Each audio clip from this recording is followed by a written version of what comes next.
الحمد لله رب العالمين والصلاة والسلام على خاتم الأنبياء والمرسلين وعلى آله وأصحابه أجمعين ومن تبعهم بإحسان إلى يوم الدين. علماء کرام حضرت الالحاد درسنا روان دي مغربی فکر فلسفه بیانېږي. الحمدلله موږ اوسه پورې د الحاد ډېر مبادیات ویل، د علم تعریفات هم وویل او الحمدلله پنځه شپږ میاشتې درس پکې وشو. اوس به د الحاد متعلق چې بل کوم باب دی متوجه اوسئ. د الحاد متعلق چې بل کوم اهم باب دی په دې کې هغه د تعارف دی د مغربي فکر او فلسفې.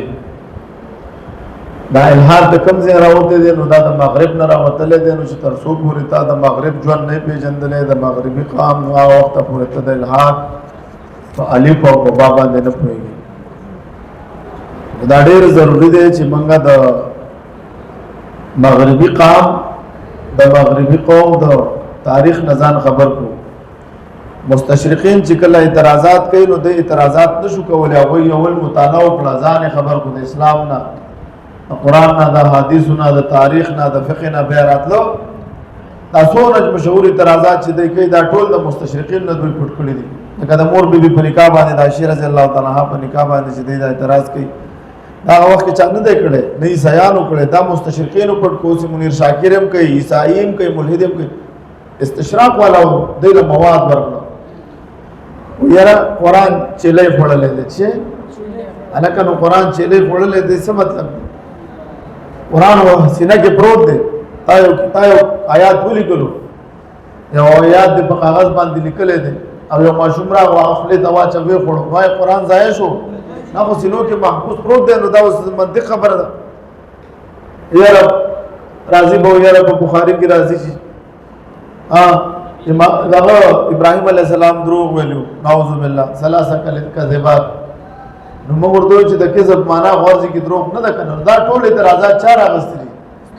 مستشرقینو. حالانکه دا د ابراهیم علیه السلام واقع او خپل قرآن ذکر کړي، نو بیا به قرآن ته وایي چې قرآن کې نعوذ بالله دروغ دي؟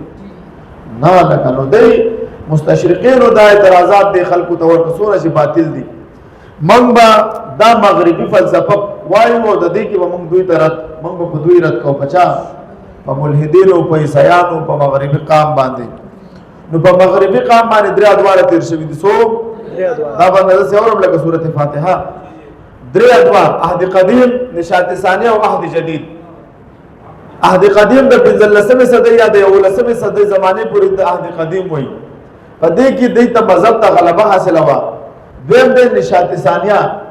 نشاط ثانیه د 15مې صدۍ نه شروع شوله. په دې ځای کې د الحاد او د هیومنیزم او سیکولریزم او لیبرلیزم دا فلسفې راوتې. نو دلته د 15مې صدۍ نه وانه د 18مې صدۍ د وسطه پورې نو 2.5 کاله زمانه دې ته نشاط ثانیه وایي. د 18مې صدۍ د وسط نه وانه اوسه پورې عهد جدید را روان دی. چې دی نو درې ادواره دی: عهد قدیم، نشاط ثانیه او عهد جدید. تعارف د مغربي فکر او فلسفې په دې کې ټول عبارتونه موجود دي. نور عبارت شروع کا هر څه په کتاب کې دي. زر شابه ډېر وایي چې ډېر سبق یو شابه. بسم الله الرحمن الرحیم. تعارف مغربي فکر او فلسفه د عهد قدیم، نشاط ثانیه او عهد جدید. د عهد قدیم وضاحت درته وشو. د 15مې صدۍ زمانې پورې عهد قدیم دی. د 15مې صدۍ نه واله د 18مې صدۍ د وسطه پورې 2.5 کالو ته نشاط ثانیه وایي او د هغه نه وروسته عهد جدید دی. زه یو څه شابه د یورپي اقوام تاریخ په درې ادوارو باندې مشتمل دی. ول عهد قدیم کوم چې قبل از تاریخ نه شروع شوی دی او د قرون وسطا د اخري صدۍ پورې زمانه ته عهد قدیم وایي. د عهد د 15مې صدۍ پورې زمانه د دې عهد خصوصیت دا دی. د دې عهد قدیم څه خصوصیت وو؟ مذهب ته غلبه حاصله وه. هر څه د چرچ د انډرلاند دی. ولته په یورپ خبره ده. زموږ اوس هم هر څه د مذهب د انډرلاند دی. ولې؟ زموږ مذهب فطري دی. زموږ یو حکمران ته موږ اجازه نه ورکوو څوکي چې هغه د اسلام نه سرغړونه کوي. یو قانون یې موږ نه پرېږدو. اوس په پاکستان کې جمهوریت دی خو دلته آئین اسلامي دی. دا ویلي دي چې صدر د پاکستان به کافر نشي راتللی تا باندې. مشر امیرالمؤمنین به دې صحیح دا به مسلمان وي. دلته به اسلامي ټول احکامات به نافظ کېږي خو نافظ شوي نه دي. یاسې په کتاب کې شته دی موجود دي. مطلب د خبره دا ده موږ مسلمانان په هر ځای کې چې یو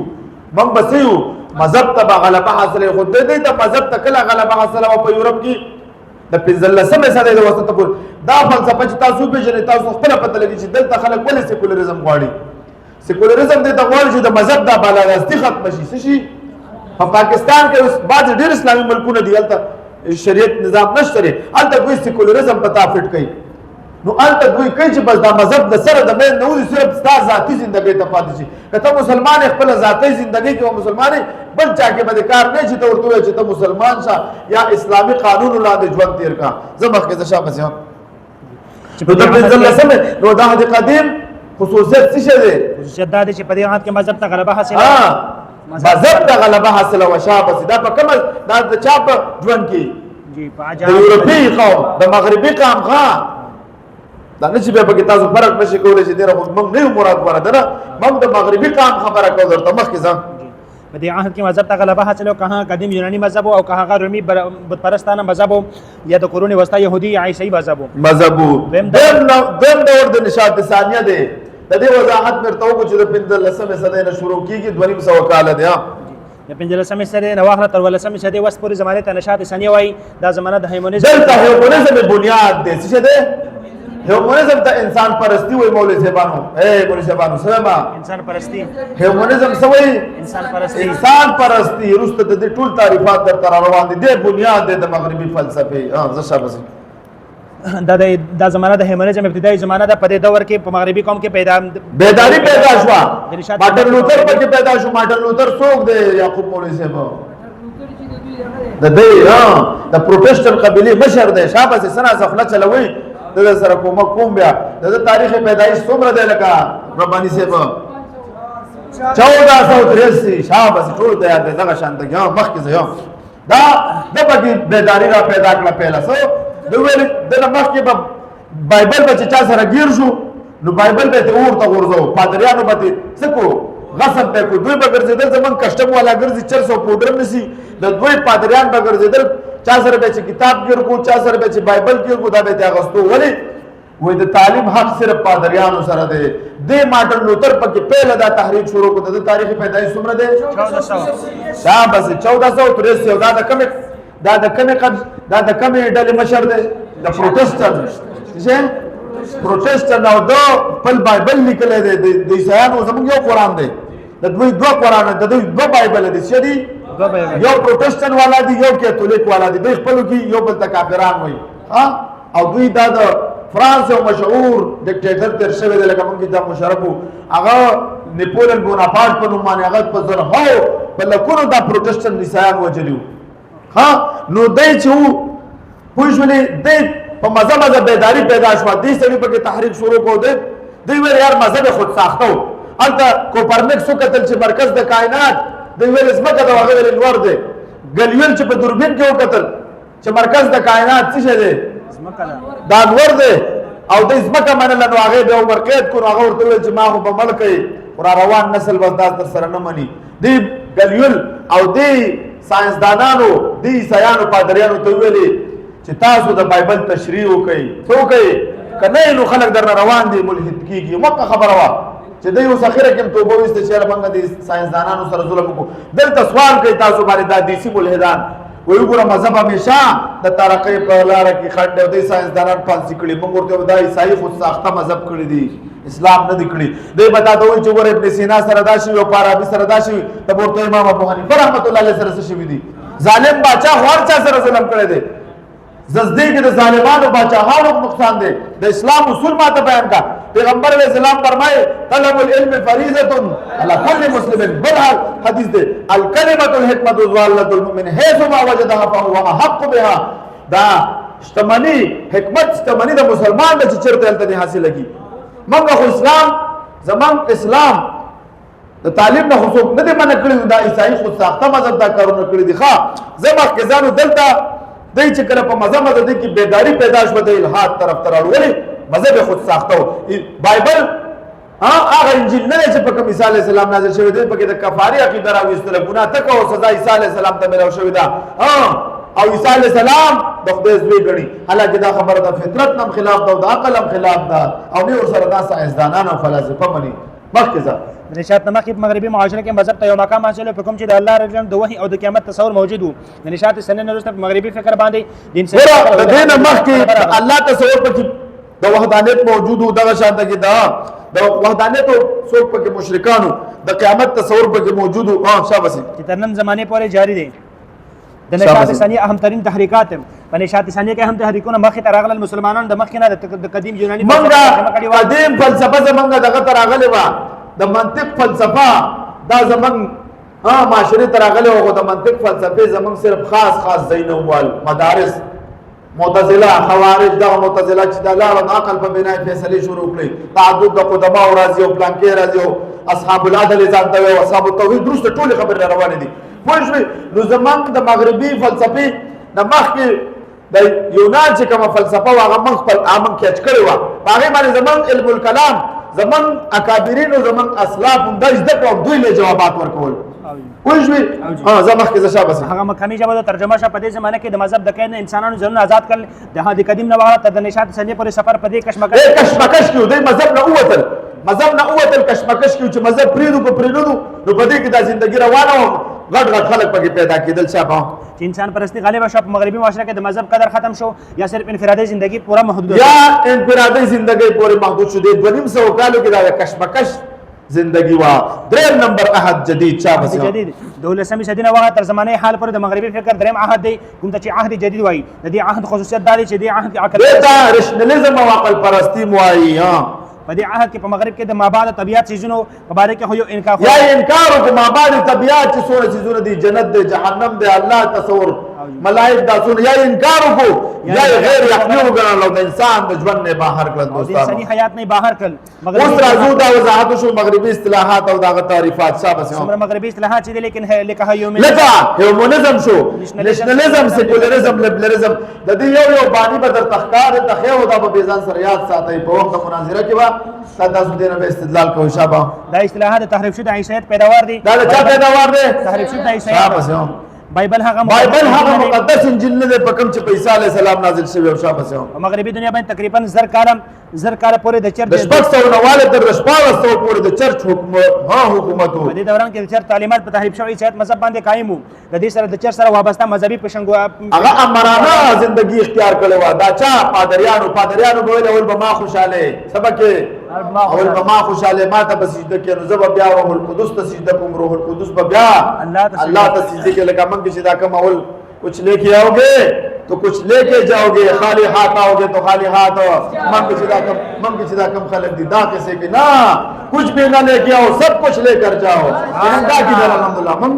मुवाहिदीन वल शुक्र दे अल्हम्दुलिल्लाह چې موږ الله مسلمانان پیدا کړو او پاک عقیده را کړی دا غټه خبره ده زه شابه د مثال په تور عام انسانان بدل چې د حکم سره اختلاف نشو کولای او نو ته دې حق حاصلو چې بایبل تعلیم چې د بایبل تعلیم نشو حاصلولې په هغه معاشره کې هر انسان چرته ته محتاج وو کوم انسان به کوشش کول چې تعلیم حاصل کړي د بایبل په تعلیمات او ځان خبر کړي هغه ته به مختلف سزا ورکول تعلیم کې به تا حاصلول طالب سزا درکول ته سوچو کا دون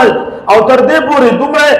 دومره ناخواندو د عیسایان خوشبوئی نشو استعمالول پادری په پتوله په لګول چې ته به د دشمي په سپین کې زمون هغه وخت کې مسلمانانو موږ الحمدلله د نبی علیہ السلام موږ لدار درکړي دي الحیا شعبۃ من الايمان باقي طهور شطر الايمان ویل کنه ما خو د پخوانه پاکواله خوخو سکو نظافت خوخو پاکواله خوخو یو عیسائی متاثر شو د مسلمانانو هغه د خپل بدن د کور صفائی شروع کړو عیسایانو سره بایکاټ وکړو ته بدعتي شوی ځکه چې تاسو نه اول ته بخدای ته ویل دي ولی سوالا دي رحمانیت والا نه دي او اسلام سبي دا رحمانیت په اسلام په اسلام کې رحمانیت نشته پاک بغرزي سبي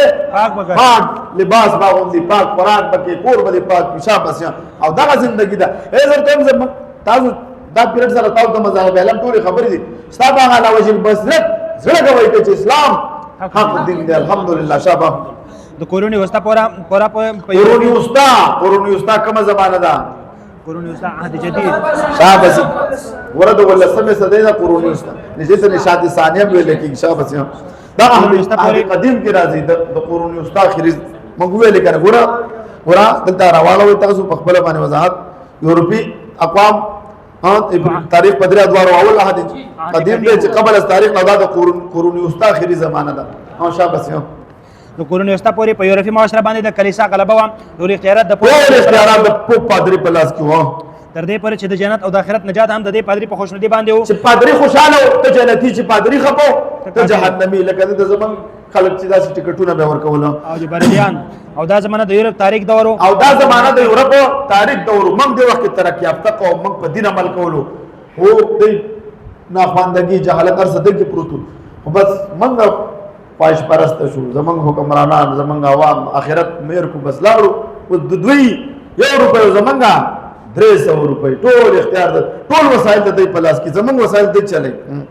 په هغه زمانه کې مارټن لوتر تاریخ پیدایش 10 نومبر 1483 دی د پروټیسټنټ تحریک آغاز وکړو جی د دې تحریک مقصد دا و چې د بایبل تشریح هر سړی کول شي او دا د جرمني حکم دی دا جرمني او خان دا د سمې صدې کې تیر شوی د ترزوی او شابه او جی په سمې صدې کې تیر شوی دی ول تحریک مارټن لوتر شروع کړو د مذهب د ازادي په نوم سره ماخذ پروټیسټنټ مسیحیت آزاد دایره المعارف ریچارډ ډاکن دا اوس موجود دی دا عیسایان اکثر مناظره کوي دا فلسفه د دې پادریانو سره مناظره کوي هغه ته چې جواب ملاو نشي دوی ملحدین کیږي بیا لکه د الله د مبارک د عیسی علی السلام مبارک د عقیده لري چې عیسی علی السلام نعوذ بالله د خدای زوی دی وای عبارت په شابه عیسایت خود ساخته مذهب باندې د ساينسدانانو او فلسفو اعتراضات شروع کړیو لیکن ریچارډ ډاکنز چې د ډاکنز د کتاب لیکل دی ګاډ ډیلیژن نعوذ بالله و د الله تعالی دا نوم یو ساينسي مفروضه د موږ په اعتراضات کو څنګه چې په ساينس باندې اعتراضات موږ یو دا خبره ستا غلطه ده ما یا جواب هم شروع کړل فلسفي ملي کلم د غوس مقنده ملو شوی نو د پاک درلو چې د پادریانو سره مناظره وکړه د ریچارډ ډاکن د سوالات جوابات دا نومونه یقینا سخت دي ما خپل چې دا ډول د مازان سره لګد تلاوت او رول چې ما دا غلیل نمبر لړ سخت دا شان دا کار مارکس اوس هم غلط وایم دا اصل کار مارکس ما آیا بل جو ملحد قندل ما او الله سره پیغمبر کو نه دی مزید قصد غلط وایم تو اگر له دا ته دا نوم غلط وایم ډیر حکومت شي غلط نو ما سب پیغمبر خدای موږ باندې واقع یو ملحد انسان در شوی دی بس ختم دی ها پاکستان دا غین ارستا ریچارډ ډاکنز یو کتاب ولیکلو د خدای پر نعوذ بالله د ګاډ ډیلیژن په نوم سره د ګاډ ډیلیژن په نوم سره مناظره دلته ریچارډ ډاکن سوال کوي د پادرینا آیا عیسی علی السلام نعوذ بالله د خدای زوی دی پادری ورته ویاو بالکل عیسی السلام د الله تعالی زوی دی جواب به بل سوال کوي ګوره ورته ریچارډ ډاکن الله تعالی خپل زوی ولی مړ خلک خپل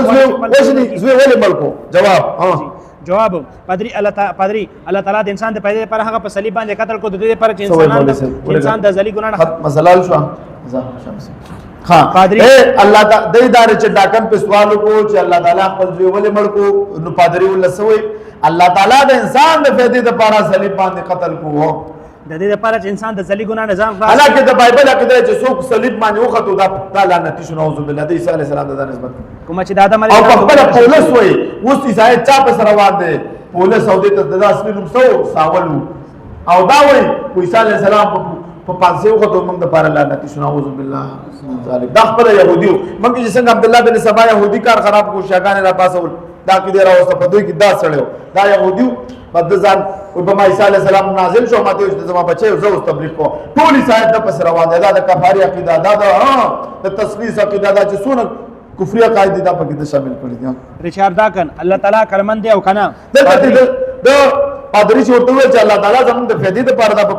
صلیب کو نو دورته به ویلې چې ډاکن ورته وی شابه الله تعالی کلمند دی او کنه پادری بالکل الله تعالی عقل کامل ترين دی ریچارډ ډاکن چې الله تعالی عقل کامل ترين دی نو بل لاري ولته ولې اختیار ولا پادری سره د دې خبر جواب نه و ځکه پادریان پیسې کې ځان عقاید شامل کړیو په هنو کې مذهب په سر پوښونه په بیخ پوښوي وای شي جی تاسو په شی غو دې استغفر غب لګول او به مخزه د جدید مغربي فکر او فلسفي بنیاد او اساس د هیومنزم فلسفه ده هیومنزم تحریک اصل په اعتبار سره د وحی الهی او هدایت رب ضد دی د وحی په ضد کې دا فلسفه راوته ده بس آسان جواب ده شابه د دې تحریک مقصد دا و د دې تحریک مقصد په عیشای معاشره کې مذهب ختمول لپاره دا نظریه پیش کړل شوې ده انسایکلوپیډیا اف ریلیجن اینڈ ټیکس کې ورته اشاره کړې شوې ده دا ترجمه و په فلسفه د هیومنزم هر طرف ته د فطرت د ربانیت ضد دی دا یو داسې فلسفیانه رجحان دی په دې کې انسان تجربات او تشریحات ته اولین مقام حاصل بس تجربات کوه او تشریحات کوه خپل مشاهدات چې سمني دا منه دا په دې خبر اصرار کوي چې د دې لپاره انساني علوم بس کافي دي درته د هیومنزم وضاحت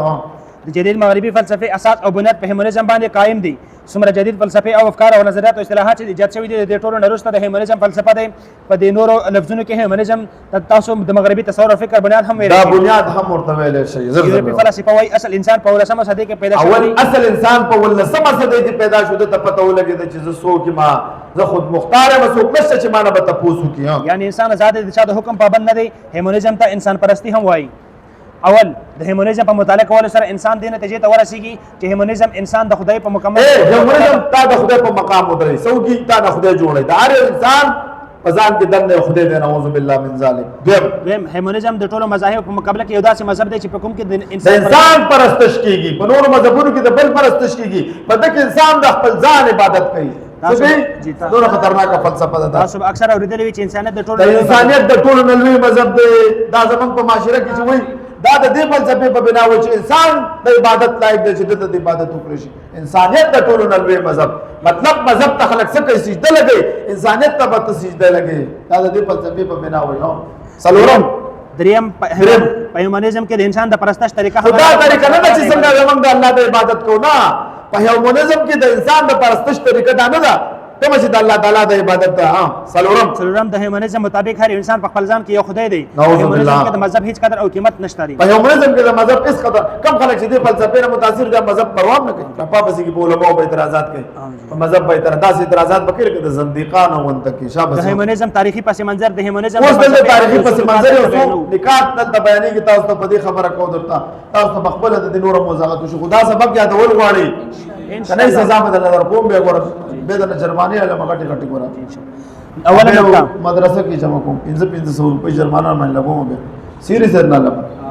به مدرسه کې جمع کوم لنګر کې بس اوله نقطه یو امریکای فلسفي کارلس لیمنټ په خپل کتاب فلسفه د انسانیت کې د هیومنزم وضاحت کړی دی د واوري ورته اول د یو څو نکات بینول غواړو د هیومنزم د فلسفې اوله نقطه چې د دوی وایي مابعد طبیعت یا په ساده الفاظو کې داسې ویل په داسې څه باندې عقل کو چې هر قسمه ما فوق الفطرت موجودات دي لکه د الله تعالی تصور فرشتي جنت او جهنم وغیرہ دا و صرف فرضي قصې دي چې دي فرضي قصې دي په حقیقت کې نشته دا تمام موجودات او ټول کائنات مستقل بذات د ماده او د انرژي دا باندې تجربه نه خبر پیدا کیږي دا انسان چې پیدا کیږي د ماده او د انرژي د تعامل نه پیدا کیږي بس یو رب ورکړي رباني ته شابه زر شابه زر د دې نه رسته کوم ځین شته نه مطلق خدای شته نه مطلق خدای شته بس دا څه په خبره پیدا کیږي او دې ته دوی نمبر کوي د مرکب تام مثال د اور او هوا او خاوره دا ټول یا بعضی سداسي انداز سره جمع شي چې د یو کیفیت د بل نه جدا وي او د بل کیفیت په تیزی سره مات کې او نه وي اعتدالي کیفیت پیدا کړي او د بسایت د هیولا بسایت د هیولا خپل صورت صورت نوې پری او نوې صورت ترکیبي جوړ کړي او هغه نوې صورت د دې مرکب کافي عرصي پورې محافظ وي او د نوې صورت باقی پاتې شنو دي ته مرکب تام وایي شاباش د هیومنزم اول نقطه پکې دا و چې د مابعد طبيعت عقاید نه مني دویمه نقطه زر شابه هغه دا چې د هیومنزم انحصار او مدار په ساينسي علوم او قوانینو باندې دي د هیومنزم مطابق موږ انسانان په دې مادي کائنات کې اوسېږو دوی وايي انسان د یو خاص ارتقا د وجه نه جوړ دا دیم په ارتقا دوی یقین لري دا د منیر شاکر عقیدم دا د وجه د انسانان د چنجو اولاد دي چې دي دا د آدم علیه اولاد نه دي کم چې من نفس واحده دي د مراد آدم علیه السلام نه دي دا د چش نه دي دا چنجو نه د الله تعالی سپرم پیدا کو په مزه چنجو ماده او به په مزه دل به دا غټېدو او ویډیو موجود ده به ورپسې وګورئ نو دا د منیر شاکر هم دا عقیده د خامخ کې ځای روح او نفس او شعور نشته دا د انسان دماغي تعامل نتیجه ده یعنی نفس انساني مراد روح ځان ته کوم روحاني وجود نه لري بلکې دا د دماغ یو عمل دی هیومنزم په دې خبره یقین لري نفس انساني تشخص روح او جسم یو چیز دی بل څه خاص وجود نه لري نو دوی وایي چې د مرګ نه وروسته نه څه قسمه شعوري حیا شته دی نو دویمه نقطه دا شو چې انسان د روح او د جسم نه جوړ شوی بلکې صرف مادي جسم دی کوم چې د ارتقا په وجه پیدا خچ دا مادي جسم لري په دې کې دا شعور ولې دی په دې کې دا محبت ولې دی محبت کې خلک قرباني نه ورکوي دا جذبات نه ورکوي دا خپل پلار مور د اولاد لپاره محبت د وجه قرباني نه ورکوي په دې کې دا ګلاس ماده ده کنه دغه خپل دغه شته دا ځان احساس کولی شي ته څنګه ځان احساس کې ته دا په دې ځمکه راولې دا ټوټه ټوټه که ته د درد دغه نه کېږي شته نه خیر ځان لوشي دا ګیلاس په ځمکه ولې ټوټه ټوټه کتلې د درد احساس نه کېږي او ته انسان چې ته په ځمکه راولې څه به کېږي نو دا چې مادر او داده کې دا خصوصیت چا پیدا کړي مولوي صاحبانو کله چې ختم شو نو هر څه ختم شو انسان هغه دی کوم چې په نظر راځي او روح په مشاهده کې نه راځي او نو روح شاري در دی او دوی مابا طبيعت مفوق الفطره شنو قائل نه دي نو دوی د ارتقا قائل دي دریم نمبر انسان پرستی ده ویوا د هیومنزم د تعریف درېمه نقطه انسان پرستی ده دوی وايي د انسان د مسایلو حل طریقه انساني عقل او ساينسي طریقه کار دی د سوهي یا د آسماني کتاب ضرورت نشته دی یعنی په انسان باندې ایمان راوړل ایمان چا باندې انسان باندې ایمان راوړل ته په خپل ځان باندې ایمان راوړل ته اصلاح یو منظم او شابه نو خلاصه دا چې انسان په خپل مسایل په خپل حل کوي او دا د خپل عقل او دماغ په ذریعہ سره حل کوي او دوی د خپل عقل په بنا اوس فیصله کوي چې الګ د الګ سره واده وکړي او جنې سره واده کوي تر دې پورې چې حیواناتو سره پکې هم د واده کولو تر دې چې ځان نه جړاګان جوړوا پرون یو کس راغی و ډېر لکان کیس واچي چې زه سیما اجړای ما د کیس د پاره چې زه په پاکستان افغانستان کې زما دا نه جړا جوړول خو ته نه شو جوړول نو ته ما جوړ کو بیا زموږ یو مرګره د لندن کې زموږ شاګرد هغه ماته ویل مفتي صاحب قسم په خدای وي خدای پکې بیا د چې هغه کیس واچي کنه خدای پکې خپل هغه صفاتونه پیدا شي دا به ته منه هغه ډال چل نه پته لګي چې دا جړای پوګ شي بیا والله چې دا د ایمان حفاظت وکړي چې دلته ناس دي امين د همونه په کس راوغته ويره زما بچي پرونو مې وراغه ويره زما او دا بچی راولم دا بس کېږي د ایمان مایتي ذمہوار الله قرآن کې قوان فوزکم واهلکم نار ما ته یو مولا ویل چې الله سکالو پور بعد کافران شو نه لگا الله سکالو پور الله درته پیغمبر اسلام فرمایي كلكم راع وكلكم مسؤول عن رعيته تانه به تپوس کیږي د څه خو نه ده کنه وای ما د بل ملاویر مې بعد استغفر ذاتی مسله د الله درته چې قوان فوزکم واهلکم نارا ځان خپل عیال ته په زور د یورپ ته پوزي نو ما دا خو نه چې یورپ ته سره لاړ شي کافر کیږي په پاکستان کې ته په اقبال پلازا کې جړاګان ناس دي د منیر شاکر په ټول جړاګان ټول پکولیان ټول چرسان بنګین مون نه کوي ورپسې روان دي نو اسلام په مسلمانانو په وطن کې ناس دي هغه جدا مسله چې سره په یورپ کې ورته وخت مدرسې پاکستان دغه پاکستان دا خونه چلے یورپ ته لاړو خو که سره زینو به پکې وړېدل شي مطلب بیا وسایل ورته شته دي مخکې زکم دي رواني په تعریف کې څلورمه نقطه څلورم هر کس درېمه نقطه دا و چې انسان به خپل عقل په بنا فیصله کوي او څلورمه نقطه څلورم هر قسمه نظریه لکه د تقدیر او ایمان تقدیر باندې ایمان لرل ایمان بالقدر او ایمان بالقدر چا نه منلو منیر شاکر هم نه منو تقدیر پکې نشته دا هر څه په انسان خپل ځان له جوړي دا د هیومنزم ګوره دا په مزه روانو کو چرته دا ژوندې پاتې شي دا پدې نه پویدو دا پدې نه پویدو په فلسفو کې چرته دا پوښه دا ټیک دا ټوله کې دا چینج کوله خدا مسله دنیا نه ان دا به تا تر روان وخت کې به دا د هیومنزم مکمل پرچار بده کوله د مغربي قام د پاره بدل لګي او ایمان بالقدر نظریه چې د هیڅ نظریه نه چې د هیڅ نظریه نشته دی انسان د خپل تقدیر او قسمت په خپل خالق دی د قدمونه دا د شاکرم دا خبره وي مسلمان دی ځان له دا خبره کوي وای یعنی د کوم شی عمل چې انسان مثبت غني د دې په کولو کې انسان پوره تور آزاد دی یعنی د څه خارجي یا آسمانی پابندی کولو فکر نشته ځکه دا د خپل خیر او شر انتخاب او ترجیح په درجه اندای کې پورا تور آزاد دی پنځمه نقطه شابه سر ضروري هیومنزم په تعریف کې پنځمه نقطه هیومنزم مطابق د تمام خلاقیات بنیاد د مذهب په ځای دنیاوي اقدار باندې قائم دی د کوم په ذریعہ سره چې انسان زیات نه زیات خوشالي حاصل او چیرې بیري کوا څه کوا چیرې بیري کوا بدل خواهشات او ملحدین په شک کې دي ولی کمن د ته پته چې الله موجود دی جنت جهنم موجود دی خدای ته خواهش پرستی ده یو خوا نفس دی یو خوا ضمیر دی دا د کشمکش جنگ د ملحدین کوي څه کوي ډېر داسې وي چې موږ دوام کوو موږ دلایل دوم کې نو انسان سره خدای پاک راو باسي